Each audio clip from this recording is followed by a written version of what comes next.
ज्ञानेश्वर अशोक गवळी, राहणार वडळी, तालुका कन्नड, जिल्हा औरंगाबाद. बर, तुम्ही आपल्या या अद्रक पिकासाठी अगदी सुरुवातीपासून आपले जैविक तंत्रज्ञान वापरताय, बरोबर? तर वापरल्यामुळे काय काय फायदा जाणवतोय तुम्हाला? आपण पहिले माती परीक्षण केलं. बर, माती परीक्षण केल्याच्या नंतर पुन्हा अजून 6 गोण्या ह्या खताच्या वापरल्या, हा जैविक. त्याच्यानंतर पुन्हा हे डब्बा वापरला. हा, त्याच्यानंतर त्या 3 बॉटल वापरल्या. बर, त्याच्यानंतर पुन्हा अजून असे फुटवे गिटवे चांगले वाटू आले, बेड मिळाले, वावरातून पाणी वाहू आलं. बर, 2 महिन्यापासून पाणी वाहू आलं वावरातून. म्हणजे आज आपण ही तुमची जमीन बघतोय, याच्यात 2 महिने झाले कंटिन्यू पाणी वाहतंय. 2 महिने झाले. जमिनीला आपण बघितलं तर जमिनीवरती शेवळ पण आलेले, म्हणजे जमीन आपली पूर्ण शेवळली, पूर्ण शेवळली. आणि आजही जमीन ओलावा कंटिन्यू आहे जमिनीमध्ये. कंटिन्यू. बरं, मग काय अनुभव आला या 2 महिने पाणी वाहतंय, तर पाणी वाहिल्यामुळे अद्रक टिकते का?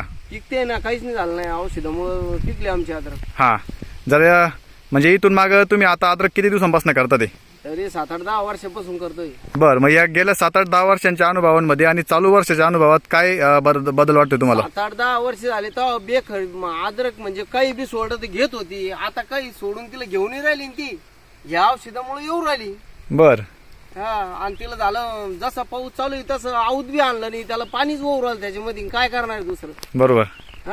मग आपलं जैविक तंत्रज्ञानाबद्दल तुम्ही बाकी शेतकरी मित्रांना काय सांगू इच्छितात? चांगलं आहे, औषध वापरा. तुम्ही स्वतः अनुभव घेतला या गोष्टीचा? मग स्वतः घेतला ना. बर, ऊसाला पण गेले आपण. बर, मग ऊसामध्ये काय जाणवतंय तुम्हाला? ऊस चांगला दांडगा दिसतो खालून. बर, 4-4, 5-5 कांड्या.